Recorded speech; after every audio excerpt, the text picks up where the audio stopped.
Hello বন্ধুরা, আমি বর্ণিতা তোমাদের জন্য আজকে নিয়ে চলে এলাম একটা ঝাল ঝাল টক টক চপ।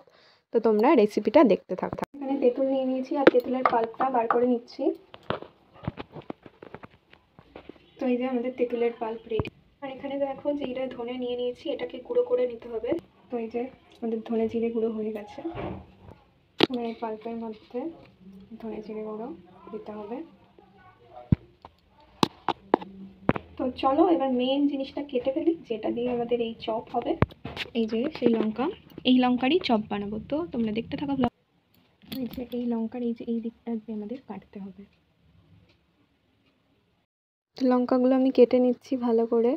তোমাদের যেইভাবে বললাম এইরকম কুমিরের হাড়ের মতো মুখটা থাকবে, কারণ আমাদের পুরটা ওখানেই ভরতে হবে।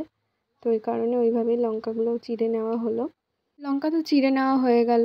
এবার আমাদের কাজ হচ্ছে লঙ্কাগুলো একটা বোলের মধ্যে নিয়ে নেওয়া আর পাশেই ওই চাটনিটা নিয়ে নেওয়া।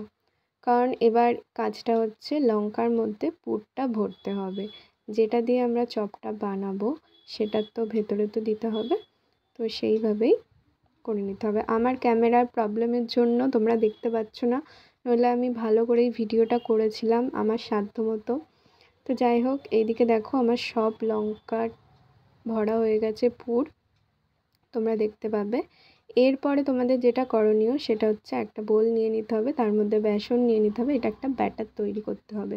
বেসন নেওয়া হয়ে গেল, পরিমাণ মতো তোমরা নিয়ে নিলে বেসন। এর মধ্যে নুন দিলে আর হলুদ দিলে আর একটু লঙ্কার গুঁড়ো দেবে। লঙ্কার গুঁড়ো তোমাদের ঝাল অনুযায়ী তোমরা দেবে। আমরা বেশি ঝাল খাই না, অল্প দিয়েছিলাম। আর জল দিয়ে ভালো করে ব্যাটারটা ফাটিয়ে নেবে। ফেটিয়ে নেওয়া হয়ে গেলে ব্যাটারটা দেখো ঠিক এই রকম হবে। আমি যেই রকম দেখাচ্ছি ব্যাটারটা এইরকম হবে, বেশি পাতলাও না বেশি মোটাও না। আর এদিকে এই দেখো আমি গ্যাস জ্বালিয়ে দিয়েছি, কড়াই গরম করতে দিয়ে দিয়েছি। আর এদিকে দেখো তেল গরম হয়ে গেছে, তেল দিয়ে দিয়েছিলাম তোমাদের সাথে কথা বলতে বলতে। এইদিকে আমার তেল গরম হয়ে গেছে আর আমি এবার লঙ্কাটাকে ভালো করে কোট করে নিচ্ছি বেসনে কোট করে নেওয়ার পর এবার ছেড়ে দিলাম। ভালো করে উল্টে পাল্টে ভেজে নেবে। আর আমার এটা মানে লঙ্কার চপটা যখন রেডি হয়ে গেছিলো তোলার আর ভিডিও করা হয়নি। তো এইভাবেই তোমাদের আমি দেখিয়ে দিলাম লঙ্কার চপ। কেমন লাগলো? যদি ভালো লাগে অবশ্যই একটা কমেন্ট একটা লাইক করে দিও আর সাবস্ক্রাইব করে পাশে থেকো। টাটা।